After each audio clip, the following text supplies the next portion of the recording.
Well, the issue around the education system in Nigeria, my view is that we have to develop every single modalities that is needed so that we have a system that works for our country.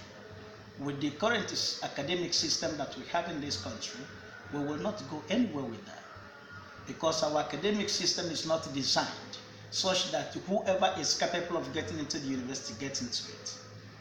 And as a result of that, the adverse effect is that those people who are due to get into the university but are not getting into it, you find them in the street corners of this nation. And under such circumstances, what we find ourselves doing is complaining that we are not making progress. We cannot make progress as a country if we have no plan whatsoever for the education sector. So for me, I think we need to reform our education sector. And one way to go about that is to begin by giving every capable individual, every qualified candidate, the opportunity to continue with his or her academic dreams.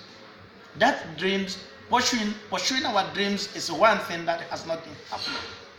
It has not been happening primarily because of the fact that within our education sector, we have hurdles and obstacles against our own population.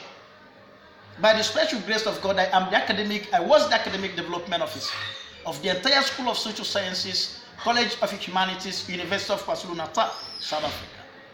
That is the premier University of African Scholarship and the top 5th university in Africa.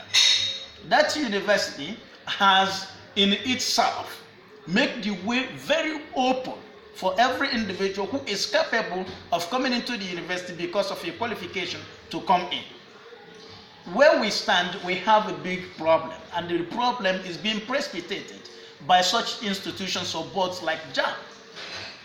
JAMB is in fact, original creation was meant to be a vehicle that will take the young Nigerians from secondary institutions into various tertiaries of their choice. But that is not what is happening today.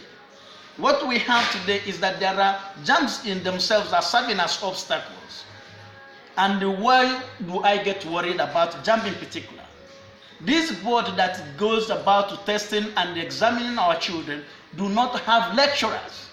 I have never seen in any part of the world where you go about examining people but you have never tested them, but you have never taught them anything. You did not train them, you go about testing them. You did not train them, you go about examining them. And under such circumstances, what we breed is problem. So our education system needs to be reformed. And what has to be done is what Germany did. When Germany came out of the Holocaust, they developed modalities knowing that copying countries like Britain will not assist them.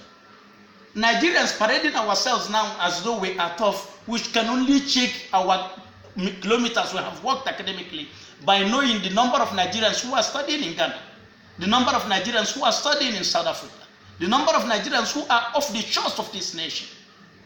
If you calculate them, you find out that there is no academic progress that we're making here. And the majority of the victims of this JAMB exercise are the poor masses of this nation, because for the wealthy, including the JAMB registrar, their children are not in the country.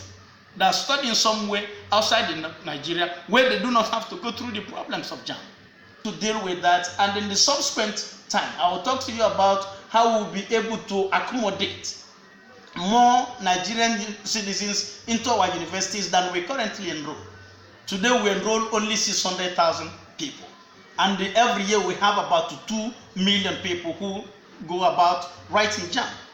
University carrying capacity is only 600,000. You have collected money from 2 million. How are you going to do with that? I can take 1.2 million, and I'll talk to you about that. Thank you.